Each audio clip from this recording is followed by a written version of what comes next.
Good morning students. आज जो topic हमारे पास है VB.NET में वो है कीवर्ड्स एंड वेरिएबल्स। तो VB.NET आपको बता चुका हूँ कि VB.NEट क्या है। कुछ कल इवेंट्स पे भी हम ने काम किया था, क्लिक इवेंट्स पे। आज अपन देखते हैं सबसे पहले हमारे पास कीवर्ड। देखिए कीवर्ड हमारे पास क्या होते हैं, हमने डेफिनेशन भी बताई थी कि एक keyword is a reserve word, यानी जो किसी प्रोग्रामिंग लैंग्वेज में पहले से रिजर्व रखते हैं, यानी पहले से बने होते हैं, वो हमारे क्या कहलाते हैं, कीवर्ड कहलाते हैं। ठीक है। Special meaning in compiler, compiler के लिए उनका क्या होता है, एक स्पेशल मीनिंग होता है। जैसे हम यूज़ करते हैं, हमने कल भी आपको बताया, जैसे हमें यहाँ लिखा था पब्लिक, लिखा था ना, वहाँ पर एक जगह लिखा था क्लिक, जैसे पब्लिक लिख के आता था, फॉर्म लिख के आता था, तो जो ग्रीन ब्लू कलर के हो जाते थे वो हमारे क्या कहलाते, सारे कीवर्ड कहलाते थे। ठीक है, यानी जो किसी भी प्रोग्रामिंग लैंग्वेज में पहले से रिजर्व वर्ड है। Clear.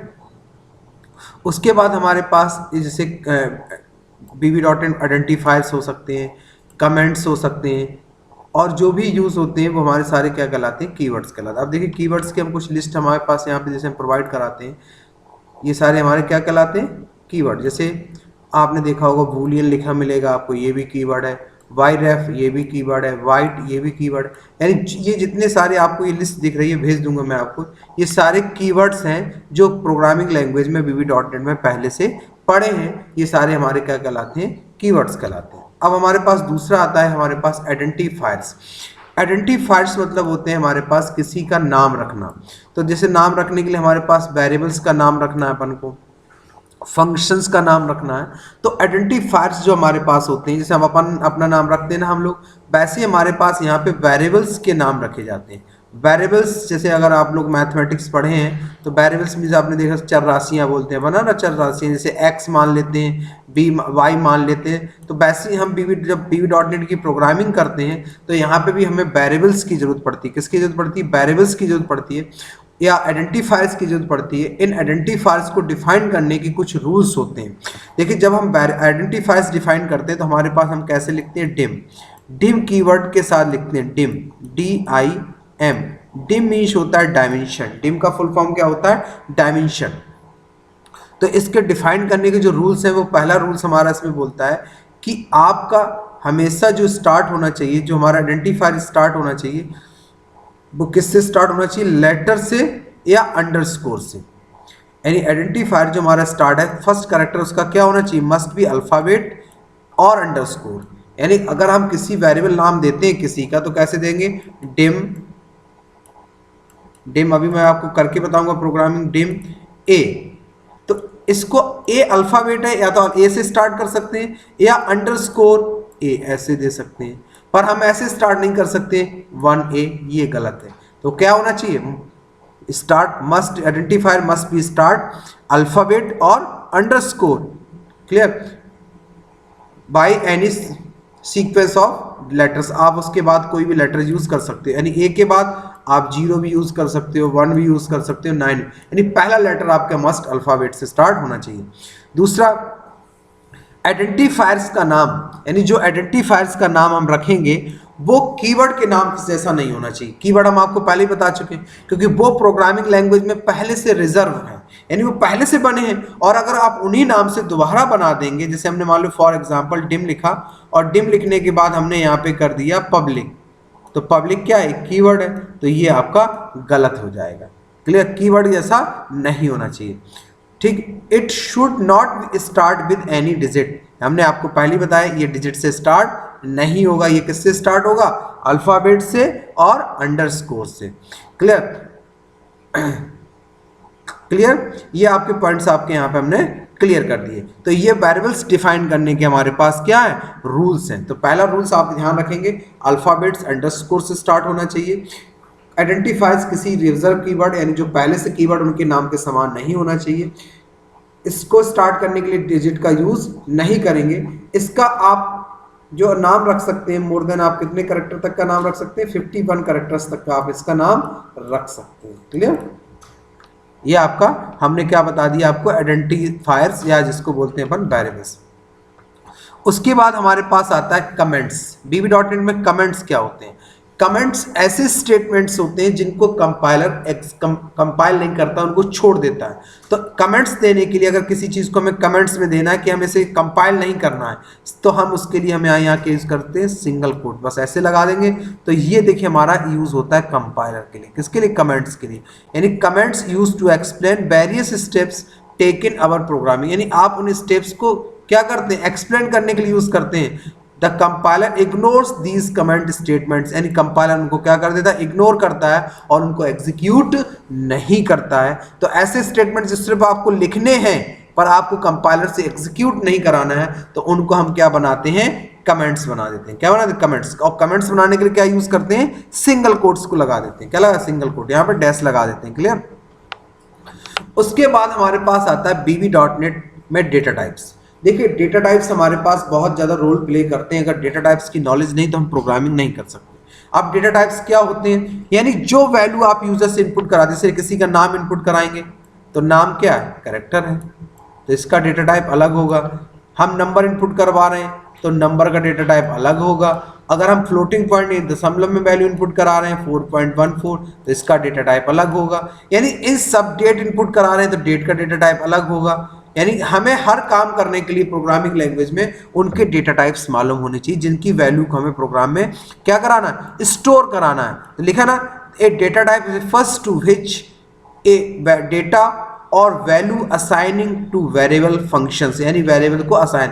Variables can hold defined data type value, यानी जो डेटा टाइप्स, यानी जो वैल्यू आप इनपुट करें उनको होल्ड करने के लिए उस डेटा टाइप की वैल्यू को डेटा टाइप हमें डिफाइन करना पड़ेगा। क्लियर। अब देखिए डेटा टाइप डिफाइन करने का जो तरीका, हमारे पास डिम कीवर्ड लगाएंगे। डिम मतलब dimension, dim for dimension. Variable name, variable name मतलब आइडेंटिफायर। तो यहाँ पे हमने उसके नियम बताए अभी आपको कि ए से स्टार्ट होना चाहिए, अल्फाबेट से स्टार्ट होना चाहिए, फिर आपका क्या होना चाहिए, आप सिंबल से स्टार्ट नहीं कर सकते, यानी 1 2 3। आप किसी कीवर्ड के नाम के समान नहीं रख सकते। उसके बाद कीवर्ड हमारे पास एस डेटा टाइप, जैसे फॉर एग्जांपल हमें किसी इंटीगर टाइप की वैल्यू स्टोर कराना तो हम कैसे यूज डिफाइन करेंगे, डिम ए और as integer, dim as integer, इस टाइप से। तो ये इंट क्या है, डेटा टाइप है, एस कीवर्ड है, ए क्या है, वेरिएबल है, डिम मतलब डायमेंशन। यानी ए नाम का आपने मेमोरी में ब्लॉक क्रिएट किया है, उसमें आप किसकी वैल्यू स्टोर करना चाहते हो, इंटीजर की वैल्यू स्टोर करना चाहते हैं। अब देखिए वेरिएबल करता क्या है, इसको भी समझ लीजिए। जब हम कोई वेरिएबल क्रिएट करते हैं, इसका मतलब है कि मेमोरी में उसके लिए स्पेस बन रहा है। उसके लिए क्या बन रहा है, स्पेस बन रहा है कि आप उसको स्टोर कहाँ करेंगे, वैल्यू को रखें क्या। जैसे फॉर एग्जांपल आप अपने घर में किसी सामान को या किसी वस्तु को रखना है तो उसके लिए अलमारी वगैरह में स्पेस क्रिएट करते हैं ना, जगह खाली करते हैं कि नहीं करते हैं। तो वैसे ही जब हम कोई वैल्यू स्टोर करना होगा तो उस वैल्यू स्टोर करने के लिए हमें क्या बनाना पड़ेगा, वेरिएबल बनाना पड़ेगा। और वेरिएबल क्या करेगा, मेमोरी में उसके लिए स्पेस को क्रिएट करेगा। किसको क्रिएट करेगा, स्पेस बनाएगा।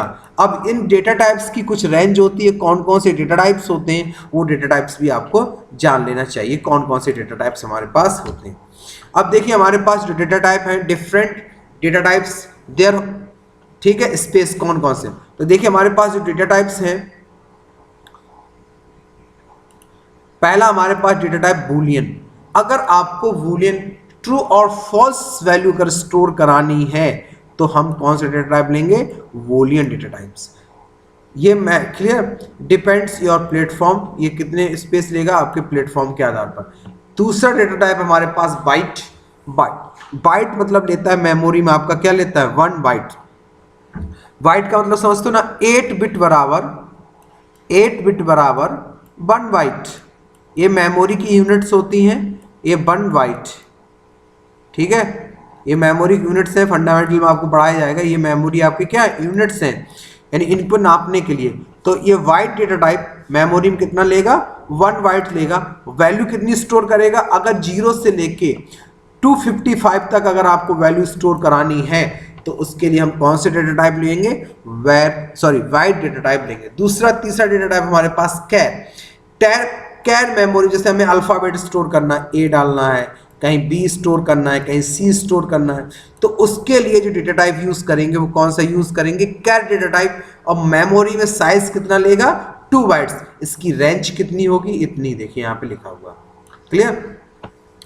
तीसरा डेटा टाइप, चौथा डेटा टाइप हमारे पास है डेट, यानी अगर हमें कहीं डेट ऑफ बर्थ स्टोर कराएं, जैसे 2 ठीक 1987 88, तो उसकी मेमोरी में कितने बाइट स्पेस लेता है, 8 बाइट स्पेस लेता है। क्लियर, 8 बाइट आपके पास। तीसरा हमारे पास है डेसिमल। डेसिमल हमारे पास जो लेता है वो कितना लेता है, 16 बाइट मेमोरी में लेता है। ये देखिए इसकी रेंज लिखी हुई।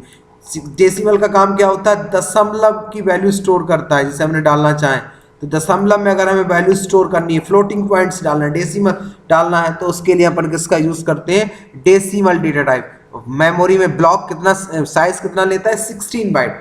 दूसरा, अगर हमें दशमलव में तो वैल्यू इनपुट करनी है पर उससे छोटी रेंज में वैल्यू इनपुट करनी है, तो हम लेते हैं डबल डेटा टाइप। क्या लेते हैं, डबल। मेमोरी में साइज कितना है, 8 बाइट। कितना, 8 बाइट। अगर हमें सिर्फ इंटीगर वैल्यू डालनी है, दशमलव वाली वैल्यू इनपुट नहीं करनी है, तो हम लेते हैं इंटीगर। क्या लेते हैं, इंटीगर। और इसकी देखिए रेंज इतनी, और मेमोरी में साइज कितना लेगा, 4 बाइट्स।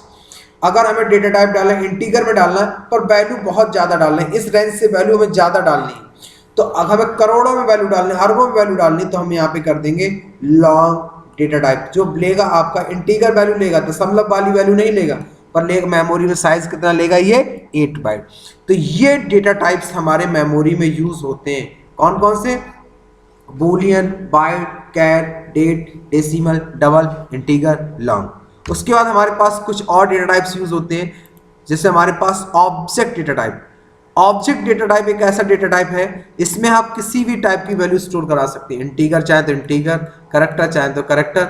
और ये मेमोरी में लेता है कितने, अगर 32 बिट ऑपरेटिंग सिस्टम है तो मेमोरी में लेगा कितने, 4 बाइट्स। अगर 64 ऑपरेटिंग सिस्टम है तो आपका लेगा मेमोरी में कितने, 8 बाइट। अब देखिए ये 32, 16 बिट ये ऑपरेटिंग सिस्टम के टाइप्स होते हैं, जैसे विंडोज यूज करते हैं, विंडोज 10 यूज करते हैं, ये आपके 16, 32 दोनों ऑपरेटिंग सिस्टम आते हैं अलग अलग टाइप के। ये अभी आगे चीजें आपको क्लियर हो जाएंगी जैसे जैसे पढ़ोगे। क्लियर। और देखिए लिखा है it can store any type data define is variable. किसी भी टाइप की वैल्यू को आप क्या कर सकते हो, इसमें स्टोर कर सकते हो। एस बाइट, इस बाइट अगर आपको -128 से लेके +127 में वैल्यू डालनी है और मेमोरी में लेगा 1 बाइट, तो एस बाइट यूज करें। शॉर्ट 2 बाइट, 32,000 -32,767 से 32,767 के बीच में वैल्यू डालनी है तो क्या यूज करेंगे, शॉर्ट। सिंगल, मेमोरी में साइज कितना लेगा, 4 बाइट्स। अगर हमें वैल्यू दशमलव में डालनी, छोटी डालनी है। क्लियर। स्ट्रिंग, स्ट्रिंग जैसे किसी का नाम इनपुट करना है, किसी की सिटी इनपुट करना है, तो उसके लिए कौन सा डेटा टाइप लेंगे, स्ट्रिंग डेटा टाइप लेंगे। Clear. You integer, you integer मतलब साइंड इंटीगर, अनसाइंड इंटीगर, कौन सा, अनसाइंड। क्लियर। ये 8 बाइट और ये हमारा लॉन्ग यू, ये हमारा लेता है। उसके बाद इसमें यूज होता है user defined data type structures, ये अभी आगे हम पढ़ाएंगे आपको। शॉर्ट, यू शॉर्ट, अनसाइंड कितना लेता है मेमोरी में, 2 बाइट्स। तो ये रेंज हम आपको भेज देंगे, इन डेटा टाइप्स को याद कर लेना, नहीं तो आप प्रोग्रामिंग नहीं कर पाओगे। क्लियर, कि किस टाइप की वैल्यू स्टोर करनी है। क्लियर। उसके बाद हमारे पास आते हैं यहाँ पे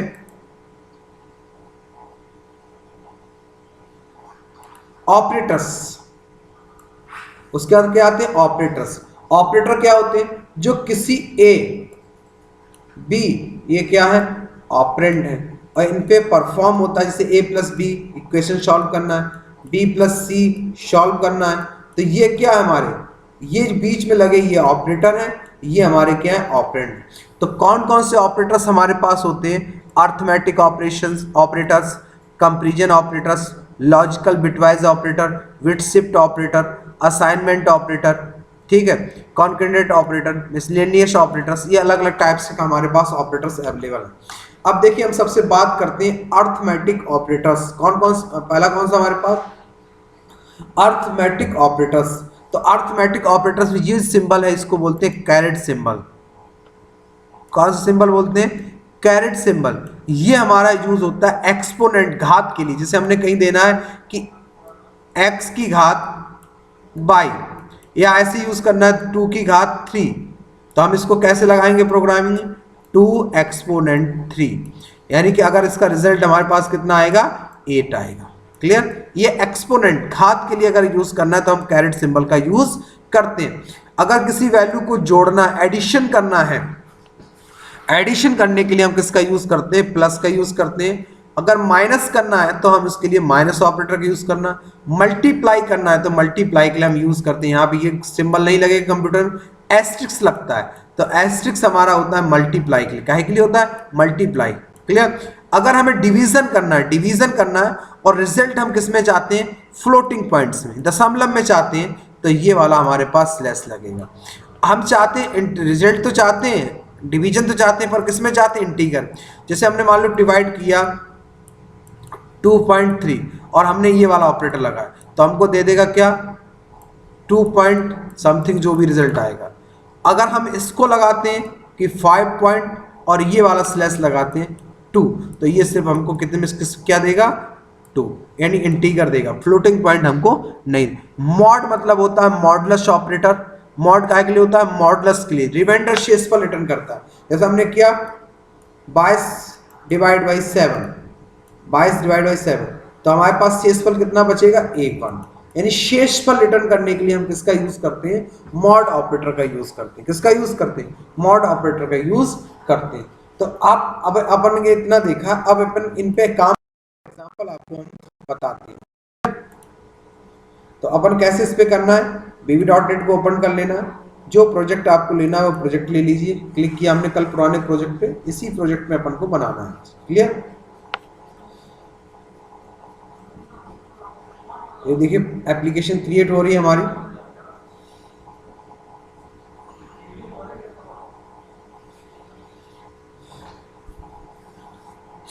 एप्लीकेशन क्रिएट होने के बाद हम इस पे आज कोडिंग करेंगे। क्लियर।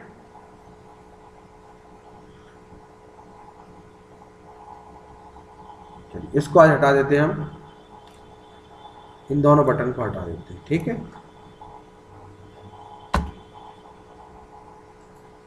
अब यहाँ पे आज हम एक प्रोग्राम बना के बनाते हैं, छोटा सा 2 नंबर का सम करने का प्रोग्राम बनाते हैं। कितने, 2 नंबर्स का सम करने का प्रोग्राम बनाते हैं।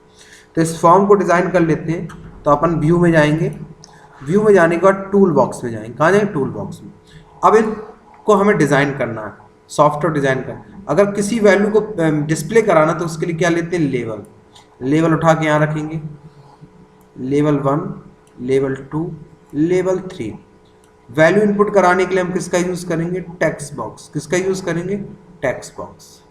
Text box 1, text box 2, text box 3। ये आ गया। हमें कोई काम करवाना है, एक्शन परफॉर्म करना है, तो उसके लिए क्या लेंगे, बटन लेंगे। क्लियर। ये हमने ले लिया। अब इसको हम डिजाइन करते हैं। राइट क्लिक, पहले फॉर्म का फॉन्ट बढ़ा लेते हैं। राइट क्लिक करते हैं, प्रॉपर्टी में जाते हैं, फॉन्ट यहाँ से क्लिक करते हैं, फॉन्ट यहाँ से ले लेते हैं बोल्ड, और यहाँ से ले लिया हमने। ठीक, जो भी आपको लेना है अपने हिसाब से साइज को कम ज़्यादा कर सकते हैं। राइट क्लिक किया, प्रॉपर्टी में गए। अब हमने इस लेवल पे यहाँ पे दे दिया enter the first value, enter the first value, enter the first value. ये देखिए आ गया। यहाँ पे हमने किया राइट क्लिक और यहाँ टेक्स्ट जो भी चेंज करना है वो कहाँ करना, टेक्स्ट में। Enter the second value, enter the second value. यहाँ पे हमने कर दिया रिजल्ट, या हमने दे दिया सम, शम, या दे दिया टोटल। क्या दे दिया, टोटल। क्लियर। अब इस पे जाना टेक्स्ट बॉक्स में, तो राइट क्लिक करना, प्रॉपर्टी, इनके नाम चेंज करना। तो हमने यहाँ पे दे दिया txt num1, इसका दे दिया right click, property, txt num2, right click, इसका दे दिया हमने txt रिजल्ट या txt टोटल। क्या दे दिया, txt टोटल, ये दे दिया। क्लियर। अब अपन यहाँ से इस बटन का भी चेंज कर लेते हैं। राइट क्लिक करते हैं, प्रॉपर्टी में जाते हैं, बटन का नाम दे देते हैं btn टोटल। क्या देते हैं, btn टोटल, और इस पे जाते हैं, यहाँ पे लिख देते हैं टोटल। बटन का नाम क्या देते हैं, टोटल। ये आ गया। अब हम क्या चाहते हैं, जब ये फॉर्म रन करें और इनमें हम जो नंबर इनपुट करें, जब वो नंबर हम इनपुट करें इनमें और जो वैल्यू हम इनपुट करें वो वैल्यू हमारे पास सम आना चाहिए। फॉर्म हम रन करा दिया यहाँ से,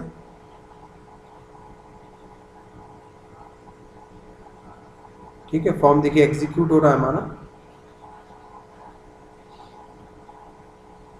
ये देखिए फॉर्म एग्जीक्यूट। अब हम यहाँ क्या चाहते हैं कि जो नंबर हम यहाँ इनपुट करें और इस पर क्लिक करें तो हमारा टोटल आ जाना चाहिए। अब इसके लिए प्रोग्रामिंग करनी है हमें, है एक सॉफ्टवेयर अपन छोटा सा बनाते हैं टोटल।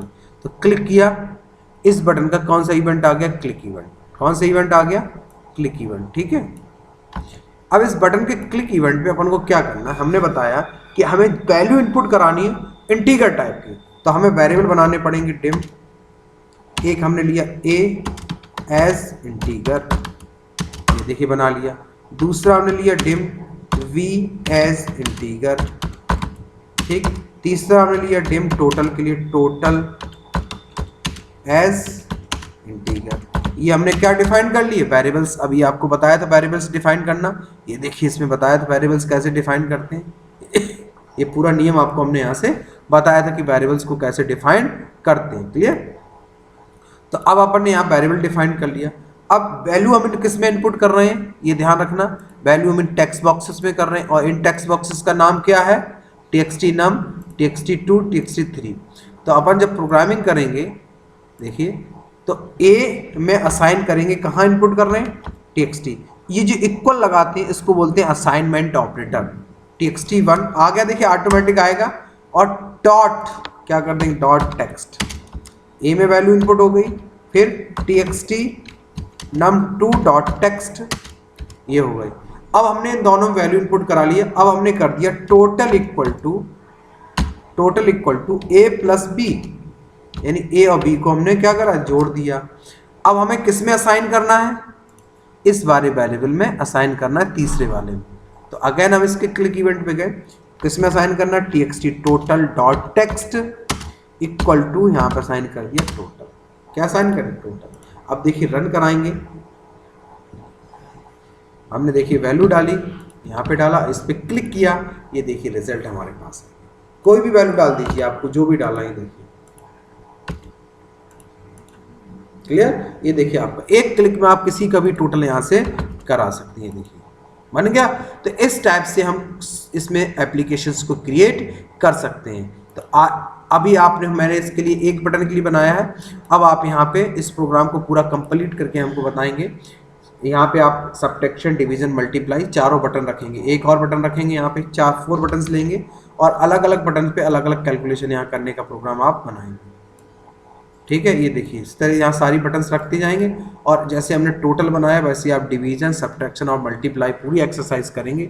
और फिर अगर किसी स्टूडेंट को कोई प्रॉब्लम आए तो आप हमें बताएंगे जरूर, ठीक है। Thank you.